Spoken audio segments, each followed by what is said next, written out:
Gentlemen, let's broaden our minds. Lawrence?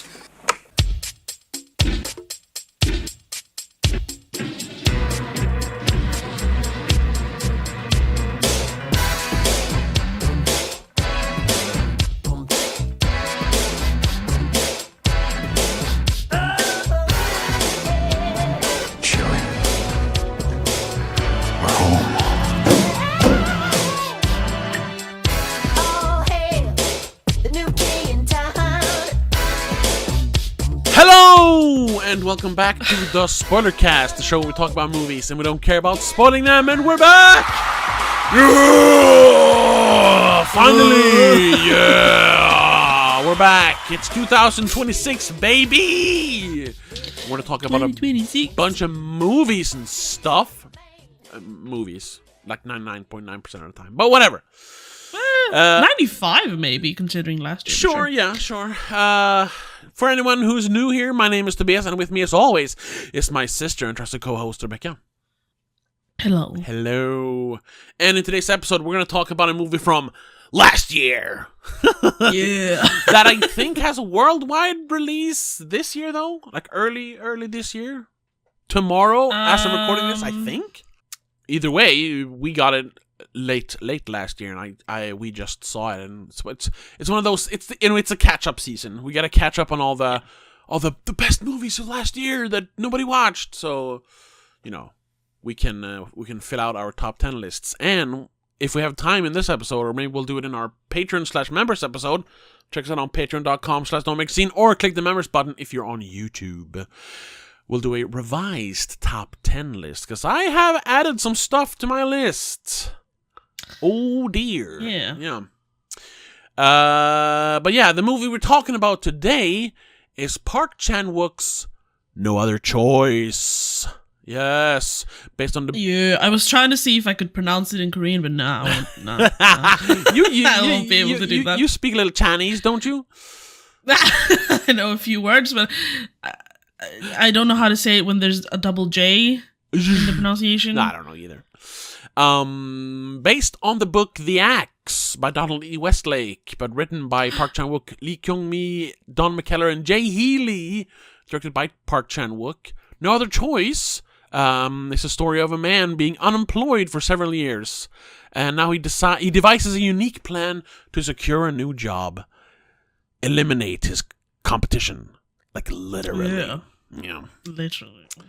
Park Chan Wook. I don't know how familiar you are with his movies. I think he's mainly known for the unofficial Vengeance trilogy. Sympathy for Mr. Vengeance, Old Boy, and Lady Vengeance.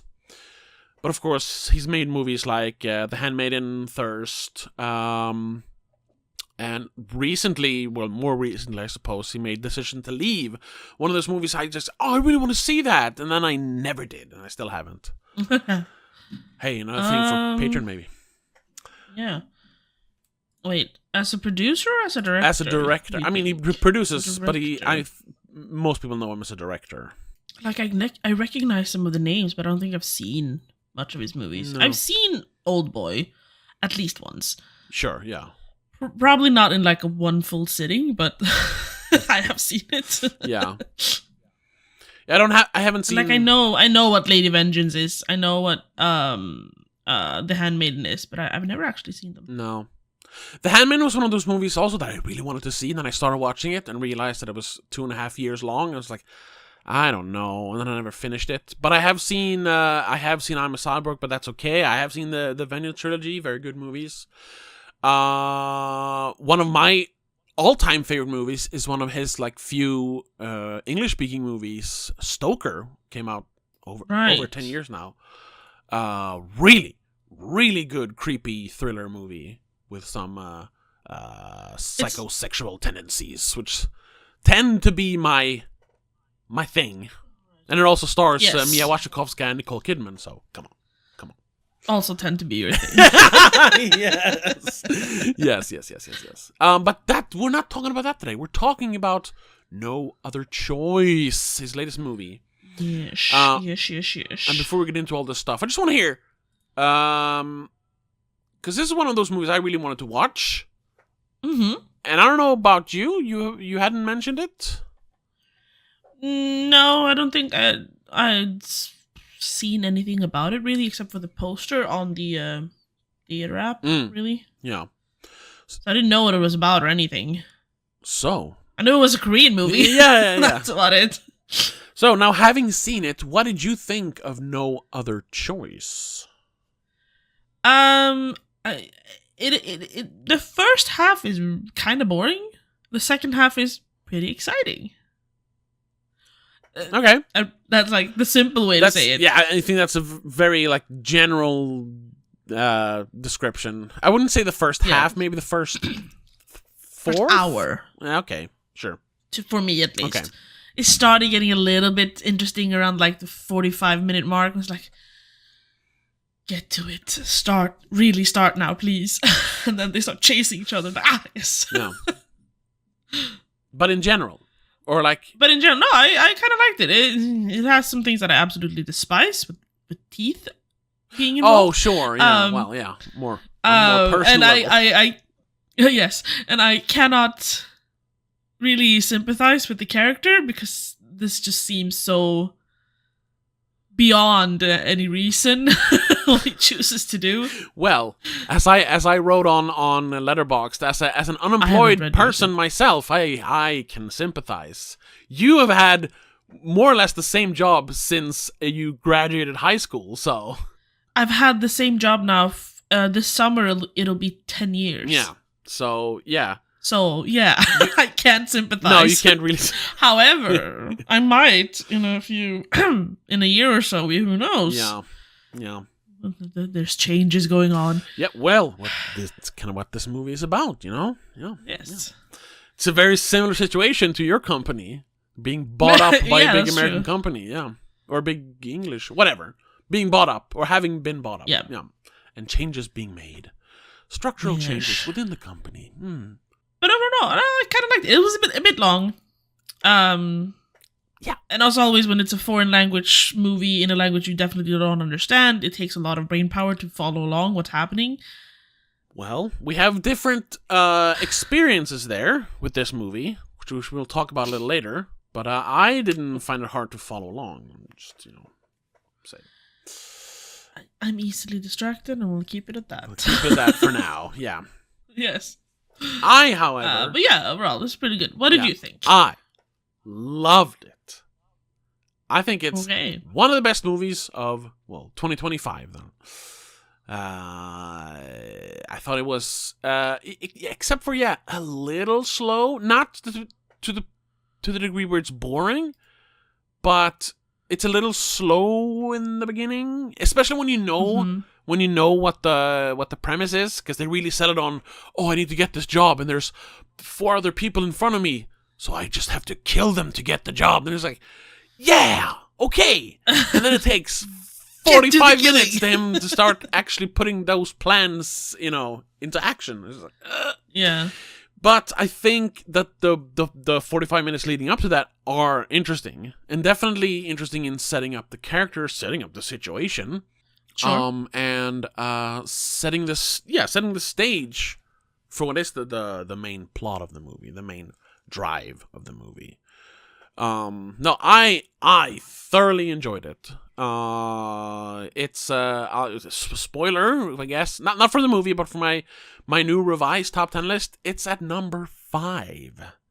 Oh wow! Mm-hmm. I don't think it's gonna make my top 10. Oh at all, jeez, okay, honest. yeah. There's also some other movies that have been added, and of course, then some that have been pushed out of the list. But we'll get into that later. Let's talk about the movie. The movie. Yeah.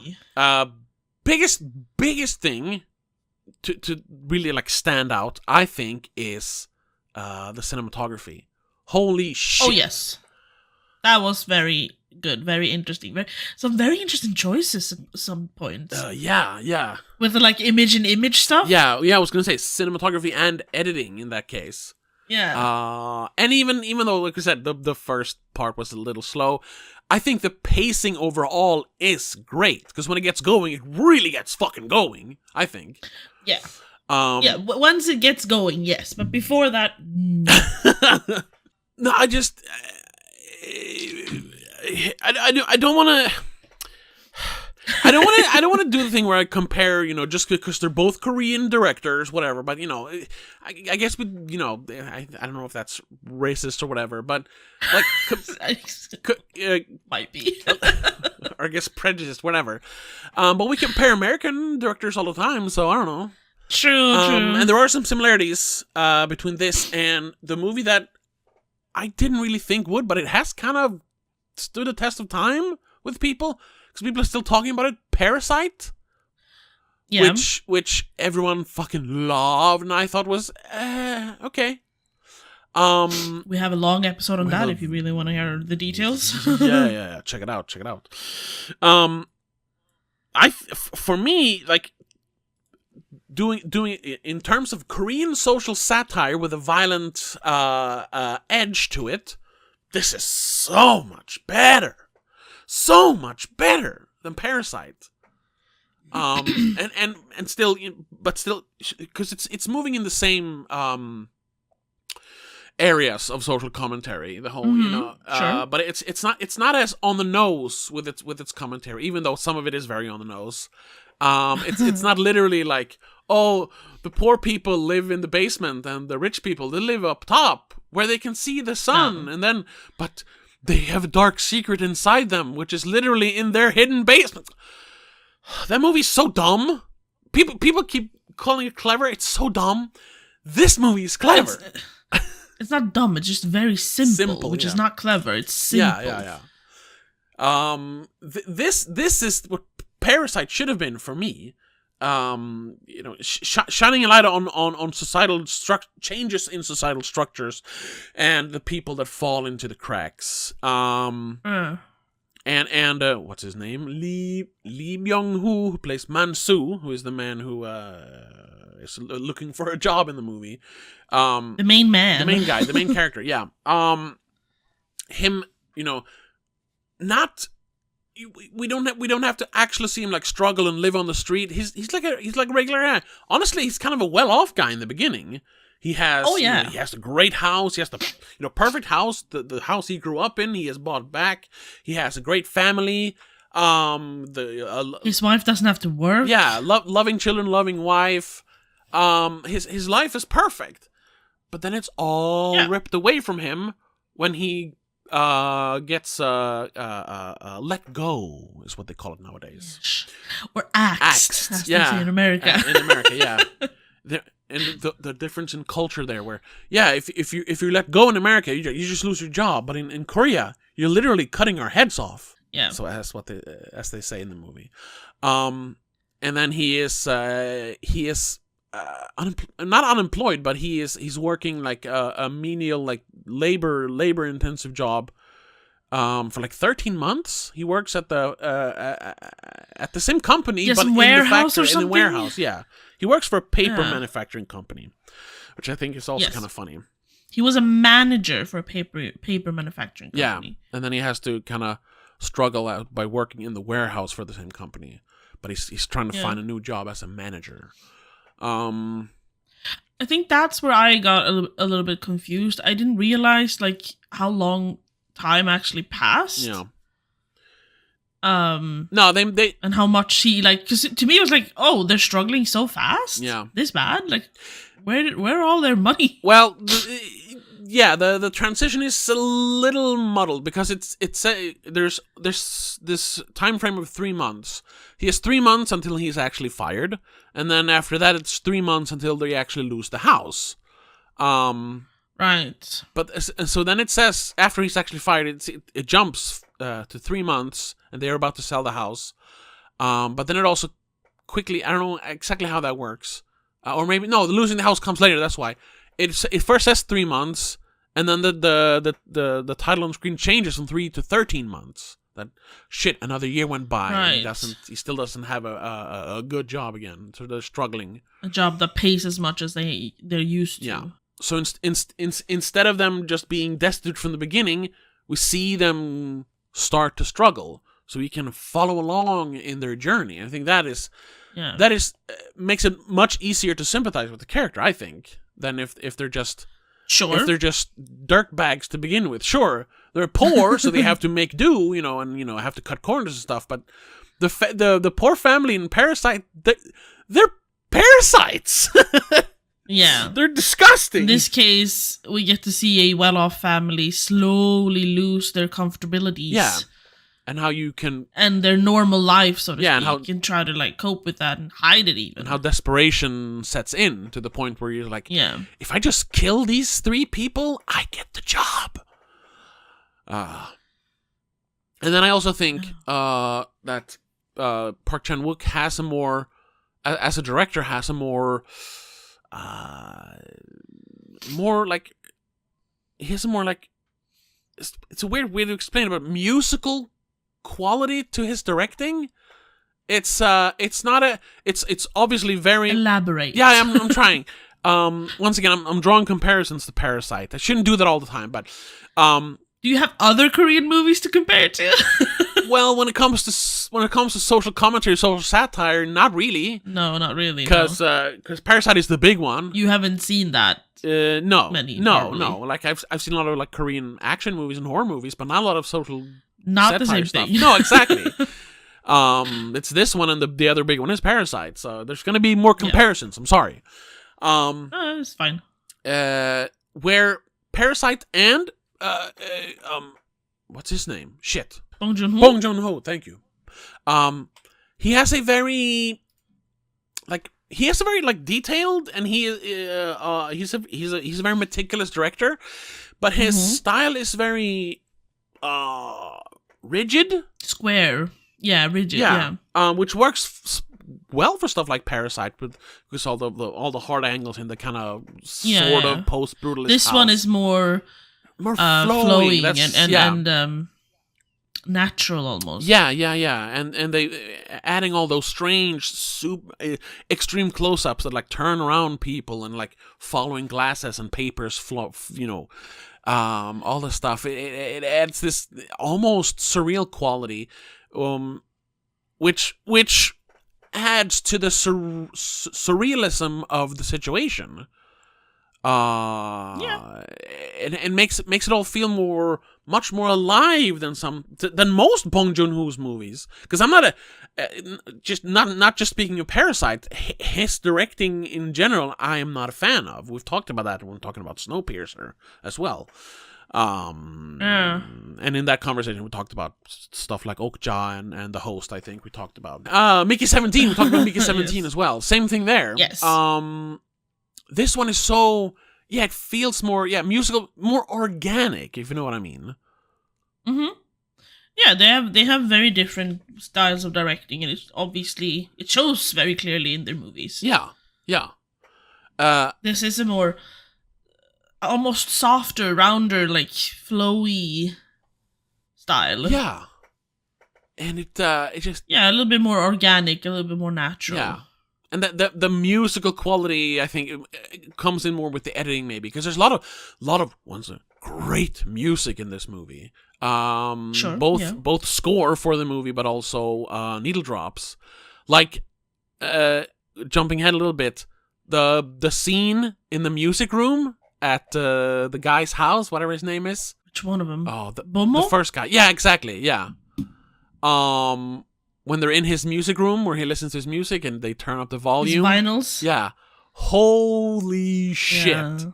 And how that is all edited to the music as well. The diegetic music that's going on in the scene. I was literally my jaw was in my lap. That scene was amazing. Not only was it incredibly well shot, I thought that the editing where they had to scream over the music to the point where they had to subtitle in Korean even, because you couldn't hear what they were saying. And then because it's so loud, people can just come and go in the room as they want. The wife coming into the room. Oh my God. It was such an amazing sequence. And also the fact that, still speaking of the cinematography, because a lot of movies just say, oh, it's so visual, and then they have certain scenes are very visual, like something like from last year, Mission Impossible: The Final Reckoning. Like all the action sequences, so amazing. We've talked about that. Sure, yes. Moving all, but the action sequences, amazing. But then you have all the dialogue scenes in between stuff. Yeah, that's just shot reverse shot. It's this podcast basically. Yeah, it's people sitting down talking. Yeah, and there's so much. No excitement. So boring. But here they use editing and they use those strange movements with the camera to enhance scenes like that as well. They're not just telling a story with the words, they're telling a story with the camera as well and with the music. It was so beautiful, all of it. Like I said, I haven't seen all of Park Chan Wook movies, but this is my favorite of his. That I've seen, at least. I'm babbling on. But no, this is going to be... I think this is going to be... Unless we get into, like, discussions about the actual themes, which sometimes is hard, depending on the movie. This is one of those movies that... It's just so good. I don't have any more to say. Yeah, no, I kept... Like, I don't notice camera angles the way you do. I noticed some of it, obviously, like the image stuff and the editing on that side, which was an interesting choice. Like, it worked, but sometimes it's like weird, but it still worked. I don't know. Yeah. And like, it worked perfectly fine when Miri, the mother, and her son sit on the roof to see the angle he saw him bury the man, which she convinced her son was a pig. Yeah. That just speaks to the culture of in Korea as well, of the dedication a family has to each other. Like, hey, I don't care if you killed a man, I'm not gonna tell the cops. I can appreciate. I love you beyond that, I guess. They're very ride or die, which is yes, a good thing, you know. Maybe not always, but for the most part, that's a very good thing. It's an admirable trait, I would say. Sure, yes. they take a lot of pride in their family, and that's a good thing. Yeah. But then you had like one scene, I don't know exactly what he was doing, but Mansu was doing something, and then it cut, or it didn't cut, but they overlaid Miri sleeping in bed on top of like a dirt hill or a tree or something. Yeah, and as he's shoveling the dirt, she rolls over. I think that was kind of weird. But those are the scenes. The same thing when she is putting the pieces, putting two and two together, and realizing, all those new trees he's been planting, and my son saw him cutting up something in the greenhouse. And she starts digging into, literally and figuratively digging into what he's been doing. And him sitting by the fire with the guy from Moon Paper. And literally you see the transition of the bonfire they're sitting by, setting their house, their reality in flames as she's digging up his realizing what he's been doing. It's like, but that one worked. Whoa.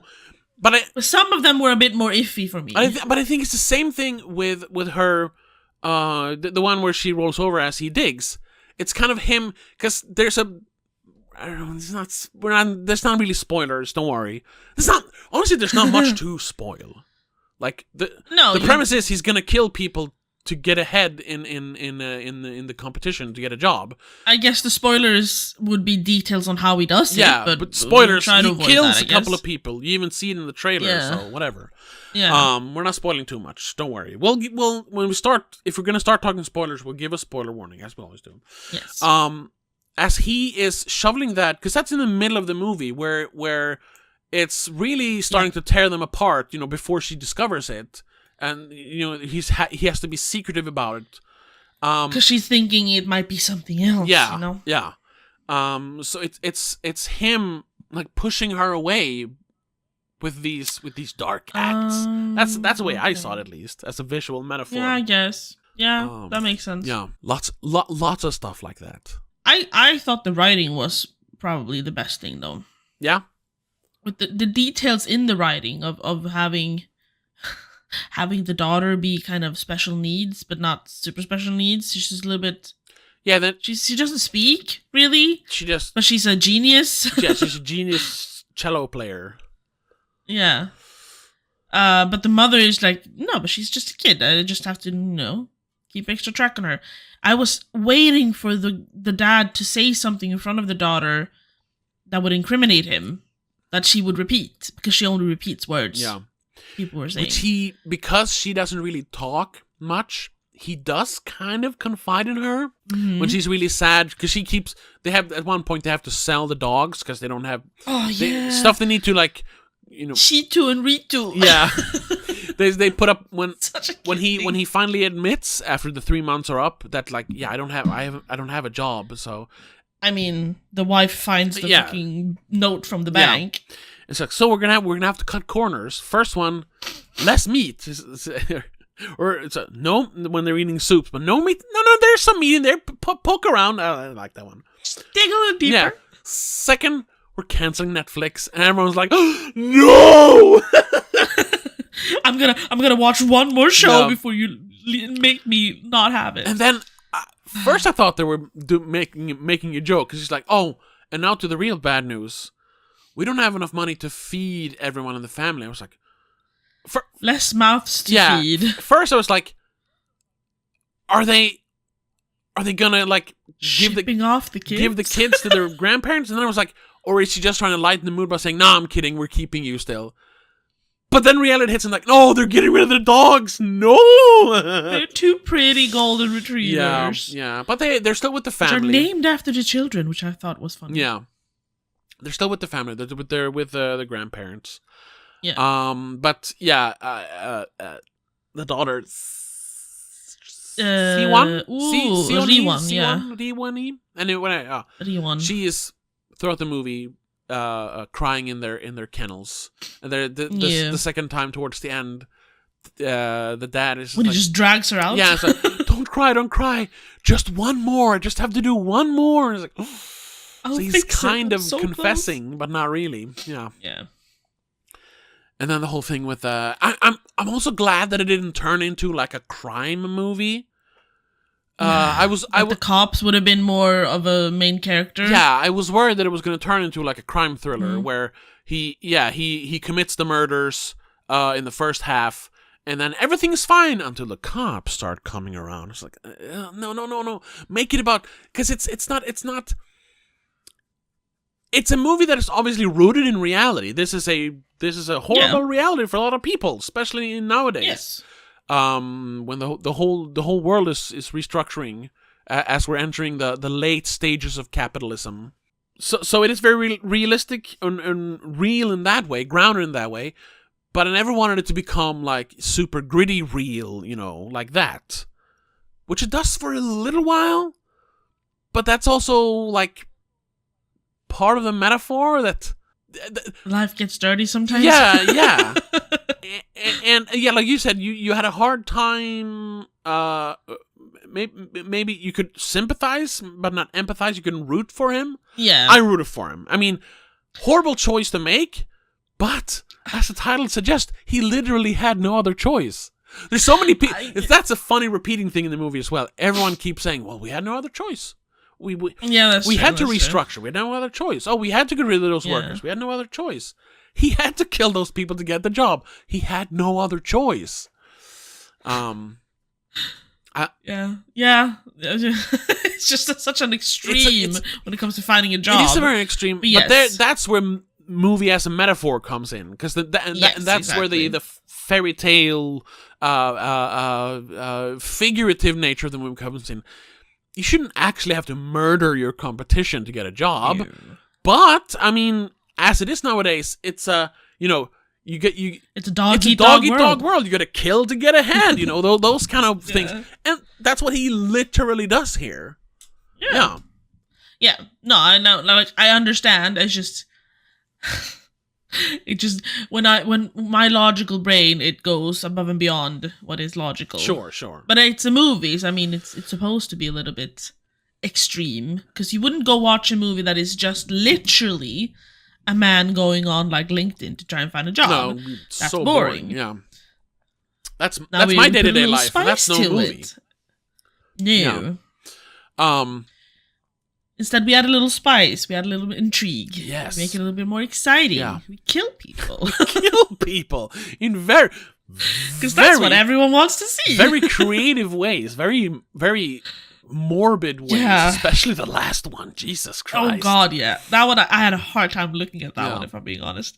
Well, that not specifically the murder, but that sequence involves the tooth. So yeah, I get it. That too, but like the other part of it as well was kind of like, ugh, I don't want to watch this. Yeah. I don't know if I'm becoming squeamish with age, but Well, hey, that's what I experienced a couple of years ago when I got all maybe I'm getting when I got there. all soft and started crying all the time. Over children. Children. No children were harmed in this movie. I'll tell you that much. And I didn't. You didn't I cry. didn't cry. It's not really a crime movie. It is. No. I would say, for all the darkness and despair, it is still a relatively light-hearted movie. It isn't super heavy. No.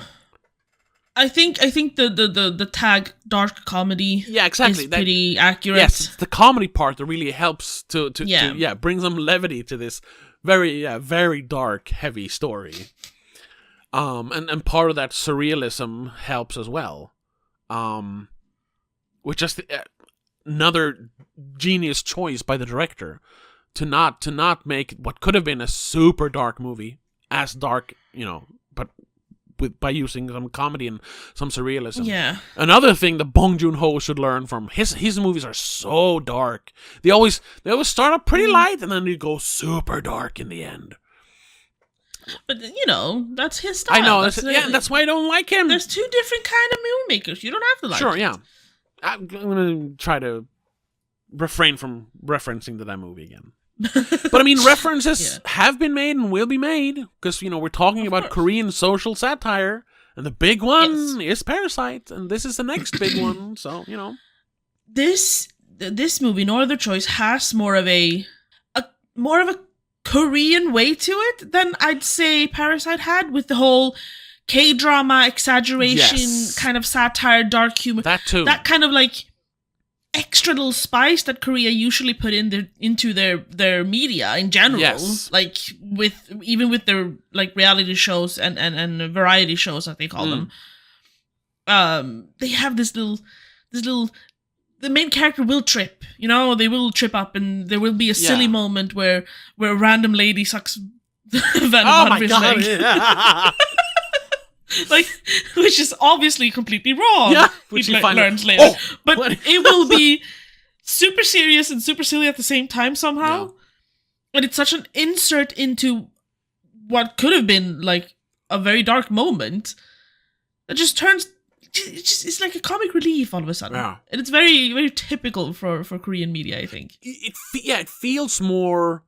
It feels more Korean, where not all of his movies, but specifically Parasite and his movies after that, Bong Joon-ho's movies feels like they're kind of catering to a Western audience, which I mean makes sense because he wants to expand his audience. But I think a little bit of the culture is lost in that transition or in that expansion. It's a funny thing, though, because the Korean culture in media specifically is growing in the Western world. So why not keep the Korean flair? Yeah. And just make sure that it appeals to a wider audience, but still having that at its core, and therefore maybe introducing people to going, oh, maybe I should watch another Korean movie that is maybe not done by him or is done by him, and therefore opening up people to watching. Because, I mean, I hate watching, like, American... You know what? I hate watching Swedish reality shows or shows in general because they're so fucking dumb and boring. Yeah. But watching Korean ones where they like over the top yell and shit is so much fun. But are you talking like reality shows or like what? Both K-dramas and reality shows or like any of it. The only one I don't feel have that is an American production, I guess, technically. It's Squid Games. Yeah. That one is also very Americanized. Yeah. Commenting on like Korean issues and framing it as a Korean thing. But then it's just very American. There's no flair to that one. Except for, I guess, season 2 had a little bit with one of the contestants who is played by an actual K-pop idol. So. No. Yeah, I didn't watch it. He added a bit of flair to it because he was kind of funny. I only saw a couple of episodes of the first season. I was like, whatever. It felt very it also felt very like, oh, this is gonna be the new Parasite. We're doing very obvious social commentary with a violent and very serious. Yeah, very serious. It's like, nah. Despite being grown people playing children's games, it's very serious. Yeah. And it doesn't. Imagine Squid Game, but with this style. Woo! That would have been something. They tried it for like the first episode, but then it kind of loses as soon as they get into the games. Yeah. And it gets too serious inside the games. That's what Yeah. Because Lee Byung-hun is one of the actors in Squid he's Games. in Squid Games, but I didn't like I said, I didn't watch enough to recognize him. He is also one of those Korean actors that have made appearances in other Korean actors who has made appearances in other American things. Yeah, I actually had seen him before. 10 years ago, he was in. He's in Magnificent Seven. The Magnificent Seven remake, which okay, but I don't remember that movie. He's Billy Rocks. He's in like Terminator Genesis. Oh, he's in Red 2. He's in the G.I. Joe movies. Oh right, yeah, bunch of crap I haven't seen. Yeah. It's not great movies, but like he has done a few things outside of Korea. Yeah. Oh yeah. Most famously, recently, I guess he was the voice for Guima in Yeah, K-pop Demon I just Hunters. saw that actually. Yeah, he's the Korean voice for Guima, whoever Guima was. Yeah, the big fire in hell. Oh, so the devil basically. Oh, Yeah. okay. Yeah, that'll work. He has a pretty commanding voice. Yes. But I saw it in English. I wasn't a big fan. It's my number 55 of the year. Yeah. I mean, in a list of 73, so it's in the middle, basically. Well, towards the... That was my dishwasher. Anywho, do you want to talk about the social commentary more about in this movie? You seemed a little bit reluctant. No, not reluctant. I didn't like have anything written down to like transition into it, and the conversation hasn't steered into it organically. Just say, so let's discuss the social commentary. Would be weird. See, I think because this movie has a little bit of that K-drama flair to it, it's not as super serious, so you don't like the social commentary is there, but it's not so heavy that you like that is the main thing you want to discuss about this movie. No, you want to talk about how good the movie was in general. Yeah, which could be a good and a bad thing. Yeah, and not I don't want to say that it's like it shies away from. I think it's very deliberate in its commentary. It's not like it's there, but it's mainly like a fun movie about a guy who kills people. No, it's about people in desperate situations. Yes. But yeah, so all of them are. Yeah, but it is woven in very, very organically. That's what I'm trying to get to. I'm actually going to pull up because I'm still using it. Although, I've tried to out myself on Criticless. We did with the Criticless, the right wing knockoff of Letterboxd. We did a whole episode on it. We did a Patreon/members episode on it, but then I made it free because of the problems. I just made it free for everyone.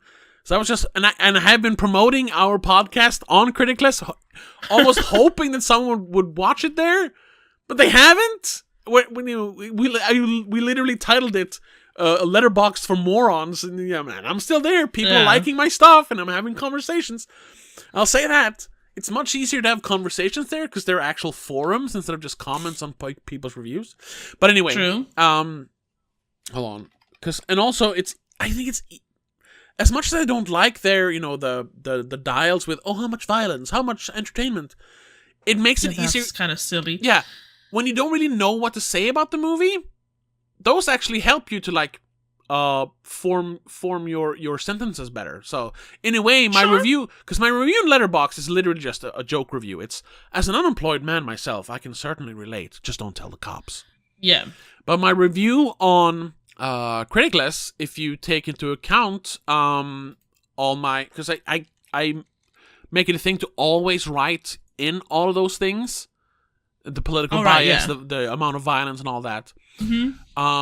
So my review is much more comprehensive on Criticalist. Because the review is the same thing. As an unemployed man myself, I certainly agree. Just don't tell the cops. But if you look at the rest of the review, for language, I said not really, especially if you don't speak Korean. Yeah. Violence are about for, a bit. Because, yeah, as I said, for a movie about a man murdering people, there is surprisingly little violence. What little we see, though, is pretty graphic. Because it is. Yes. Nudity, sexual content, I said none. A couple of bare butts and a pair of spectacular nipples showing through a tight shirt. Political bias, none, because I'd say it doesn't really lean left or... I mean, I guess it's a little bit left, but not enough to, like, make it political. Because it's obviously pro-worker. It's anti-capitalist, obviously. Yes. Yeah. So I wrote, not much politics in this one. Definitely some anti-capitalist sentences and a subtle environmental message that if you get it, hits like a sledgehammer. Save the trees. That's one I want to talk about. Because it's more or less non-existent throughout the entire movie. But then, as you watch the credits, or just before the credits, I suppose, you're just like, oh shit. And then you think about all the things they've been saying about paper. Because paper is so important to these people because they work with paper. Yes. And another Asian, in general Asian, but Korean, thing. They take pride in their work. Whatever it is they do, they take a lot of pride in their work, especially if they have a good job. So they love paper. They talk about the grain structure and I know with the new, we use the Japanese recipe for our machines. It's all streaky and I'm so ashamed, blah, blah, blah. It's like, and some people even point out, it's just paper. It's like, no, you say just paper, but I mean, you write on it. We use paper for fucking maxi pads, whatever it's called in English. Mensskydd. Even the cigarette you're smoking, it's paper. We made that paper. Paper's everywhere still, even though we're more or less a paperless society nowadays. Paper is everywhere. So, there's pride in making good paper still. And they're really fighting for this job to keep making good paper. And then the movie ends with him. He's so happy he got the job as the overseer of the new AI factory. So he's one guy walking around in a dead factory basically, which is kind of creepy. Yeah. Well, also, they called it like the blackout something. Blackout facility because robots don't need light, right? Yeah. Yeah. Which is also, I think, a very visual thing, because in the end, I mean, he has his family, but if you think like in terms of like the people he kills, his co-workers, you can say in a way, but in the end he stands there. It's very lonely at the top. He's all alone with just robots because he's killed everyone else. Yeah, but he is blissfully unaware of that. He's just when he just goes yes when his first day at the job. Oh, it's so good. But then, after he walks around there, and even though he doesn't have to, he does the tapping with the pole on the paper to hear if it's right and all that. Yeah. Right after, a robot comes after. Yeah, exactly. Does the same. Doesn't matter anyway, yeah. And then they cut to the big machines that are just shoveling down forests to make paper that we don't write on anymore and that we smoke or... Yeah. And then it was just like, oh yeah, all this paper. They do make a point though. I think it's is it in the beginning or like halfway through almost? Yeah, the moon paper. There's a little endless recycling. Yeah, like old commercial. Yeah, like we plant the trees that we end up harvesting for paper. Like sure. And it's not like paper is the biggest cause of like deforestation, but no, we're rapidly losing so much forest and jungle. It is one of the easiest things to live without in certain aspects. Yeah. Like we don't need physical paper for some of the things we use it for. Yeah. There are other ways now. Yeah. And I thought that's not what the movie is about, but I love that was just, he just wanted to a little commentary put there. that in there in the end. It's like, yeah, we could do so much better when it comes to paper.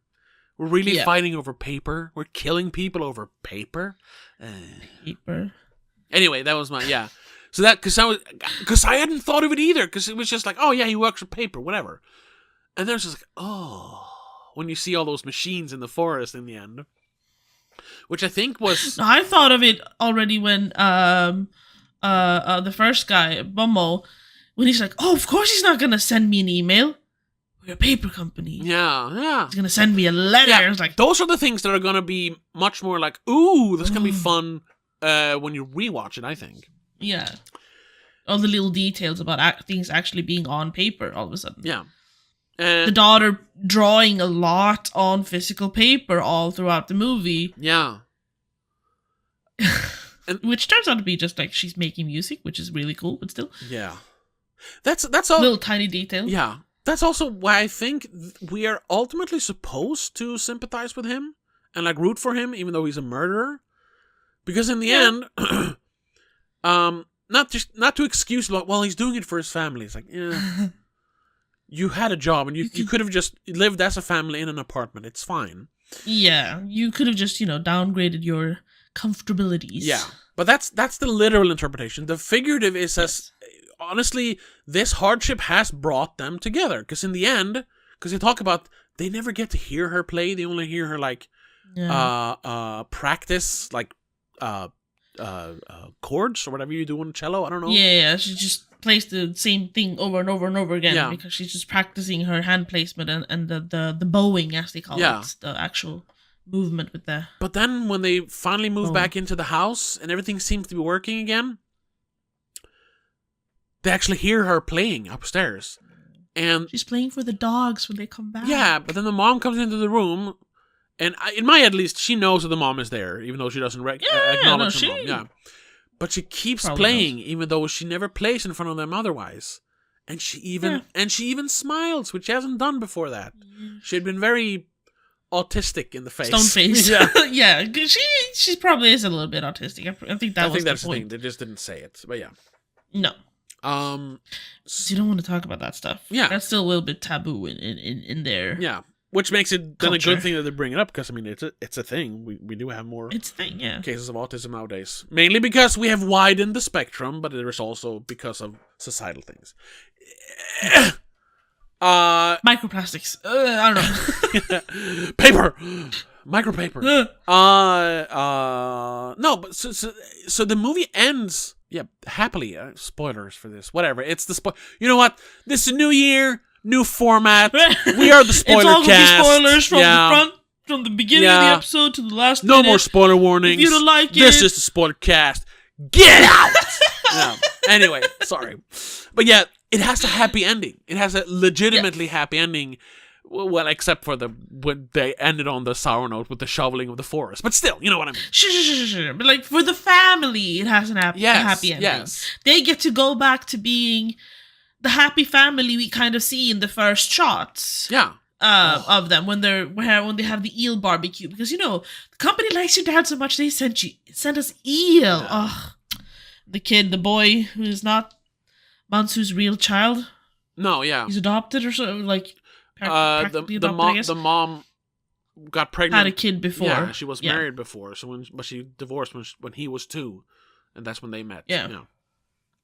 Which is also and I think I don't know too much about Korean culture, but once again, Asian culture in general is more traditional, more conservative. So the fact that he has kind of in a very loose sense, in a very but patchwork family. Yeah, and he has the daughter with his definitely on the spectrum. I think they're not the cookie cutter normal traditional family exactly. that you would see in Korean media. They never make that a thing, but it's still in there, so it makes it makes him more sympathetic that he never disparages the fact that whatever the kid's name is, it's not my son, or my daughter is a fucking freak or whatever. That never comes up. He just, he defends the fact that he is my son. I've brought him up since he was 2 years old. Yeah. Even though they had issues earlier when he was 9 years ago when he was a drunkard. Yeah, because then it was maybe a bit of a shameful thing, maybe. Yeah. That I'm raising this other man's child, even though I am married to the mom now, but still, it's not my child. But he has gotten, which makes him a genuinely good person. Yeah. And I think who then just happens to kill people. Yes. But I think that's part of why the movie is a little long, because they really want to hammer that home, emphasize that this is a good person through and through, a good person. He has changed, and he has grown as a person throughout his life, not just throughout the movie. And he even, I mean, technically because he kind of found out, but still, before it's official that he's been fired, he even like stands up for his the warehouse, his minions basically, but he stands up for them as his colleagues. He's boys. Yeah. He is not without flaws, because that would be boring, but he is a through and through good person. Yeah. So which is another thing I like. It's when good people are pushed so far that they have to do reprehensible things. That's fun or interesting to watch. Not fun, but interesting. It's fun in the movie. Yeah.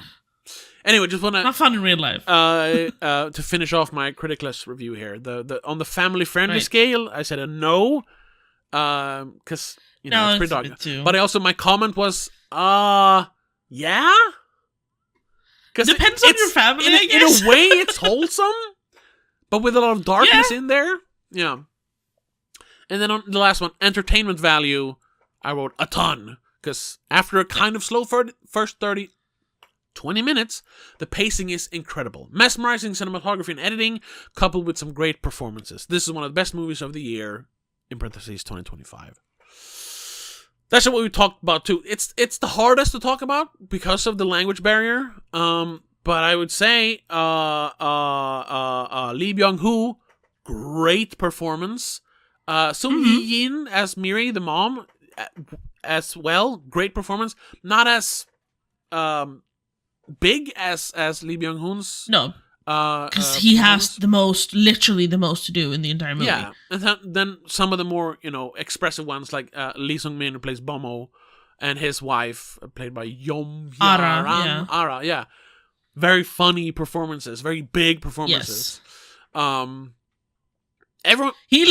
Lee Sung-min looks unrecognizable in this picture from the movie. I was like, that's not him. He looks like a very nice person, and in the movie he's just a gross drunkard. Yeah. Yeah, he's a bum almost. Also, the executive actor. Dude, I don't know what his name was. The last guy he kills? Yeah. Is that Wano? No, it's not. No, Wano is the neighbor who wants to buy the house, who owns the iPhone store. Right. No, that's Dongo. No, Dongo is the kid in that family. Yeah. Right. Never mind. Whatever. The last victim. He's also very last good. Yeah. Executive. He's the also Instagram very expressive and good. Yeah. The chef. The Instagram chef. Who likes whiskey. And cutting wood in the forest. Yeah. Who got divorced because his wife couldn't live in the forest or on the island. Or she wanted to live in the city. Or was it that he was kind of insufferable? Probably. And is probably hiding a pretty, not bad person, but like annoying and boring person behind his Instagram. Someone doesn't really have a personality. Yeah. Except for this one thing that he likes to do, which is cook on Instagram. Yeah. Yeah, just squeezing in a little bit of social media criticism there as well. Yeah. That the main thing is the main criticism is against capitalism and what it does to traditions, and what it does to it's changing the world for the worse. But then, there's also room to, even though it's not the main thing, to squeeze in criticisms of social media, of family structures, of the deforestation problem we have, like environmental stuff. Just that little things in there. Yeah. It's perfect, not perfect, but it's good, very, very, very good. It's a great movie, I would say. Let's do, because we're at an hour now, but let's read the reviews, because we always read the reviews though. But I want to see the people who didn't like this movie because it has overwhelmingly positive reviews, at least critical, the audience as well. But I'm focusing critical. It has an 85 on Metacritic, which is really high, 85 out of 100. So lots of 10s, 9s, 8s. But there are a few. Okay, no, I was gonna say there are a few bad reviews. No, there is one middling review, and they gave it a 5 out of 10, which honestly isn't that bad. It's okay. And it's from Time, not The Times, just Time. I don't know what that is. Stephanie Zacharix writes, no other choice is both too dully observed and too aggressively slapsticky to hit its mark. It's a missed opportunity dressed up with proficient filmmaking. Dully observed? I don't know where the dull comes from. Yeah, it's not aggressively slapsticky. Yeah, I can Sure. see that if you don't know or expect the Korean flair to it. Yeah, exactly. Like it's part of their style. Like Yeah. And if you're not used to it, or if you didn't expect it, then yeah, sure, that can come off as a little bit over the top and silly. yeah, like we would never have that if this movie was made in Sweden. There would be no falling over and getting bitten in the leg by a snake. Or all It would be like one cut guy off. slipping on ice once. That's Yeah. it. Because then it's like, why is that in there? Well, because that happens sometimes when you're running away and you're scared. Yeah. You fall. The snake might have been a tad too much, but slipping and falling on wet leaves when you're running up a hill, no, that's normal. Yeah. Come on, especially when you're panicking. Yeah. But that's also another funny thing, not like thematically or anything, but just in storytelling, that the people he kill are kind of reflections of him, especially Bummo, who is literally him if he had kept drinking. He's him 9 years ago. His wife would not be as loving anymore. Their relationship would be breaking apart. And all he would have is his job, and now he doesn't even have that anymore. Bomo is literally him if he doesn't try, if he doesn't get this job. And the second guy is him if he kept doing the medium level work at the warehouse. Yeah. He would be miserable, working late, not bringing in enough to keep his family happy, so he would probably not see his family that much because, Yeah. he'd be ashamed to show himself, basically, and still, you need to work extra to get the money. Yeah. And that's why they talk about their daughters in that Exactly. conversation. The foot shop? No, shoe shop. Foot shop. And the third one is who that one is the hardest one, and I don't think you have to draw on a comparison to each character, but you can if you will. That is him if all he does is devote himself to his job. Yeah. He becomes obsessed with his job. His wife, or in that case wife, but in his case, his family would resent him, and he would be left alone. Which is also, it's fun that it's when he is about to kill the third guy. At one point, almost feels like he's not gonna, but then he's like, but then the other two would have died for nothing, so I have to kill you. It's okay. Is because they keep talking about how he is divorced and how he's living in this huge house, but he hates it because he's all alone and all he has is his fake happiness on Instagram. It's at that moment that the wife discovers the murders and decides that I love you enough so that I will help you with this. And also, for the sake of our family, I will help you with this. I think the third man is kind of what Mansu could have become if he hadn't been brought down to earth by this letting off, that this fire being fired, kind of. Yeah. He could have, it could have gotten to his head, and he would have been too much almost. Yeah. It was a cautionary Tale version of him. Yeah, exactly. This is what you could have been. Being brought down to earth is sometimes a good thing, even though it feels like it sucks and it makes you kill people. Yeah. It's a mirror darkly. Yes, it's so fun to say that everything is good and you kill people. Yeah. That's kind of the most fun about this movie, is that everything's so, it's good, it's normal, it's fine, but but he kills people. Yeah. You throw that little twist in, it's just all of a sudden it's a completely different movie. That is actually more interesting than it would have been if he didn't kill people. Yeah. Which, I mean... Because if this movie didn't have that, then what the fuck would this movie be? Which then is kind of fun, because the first guy he technically doesn't kill.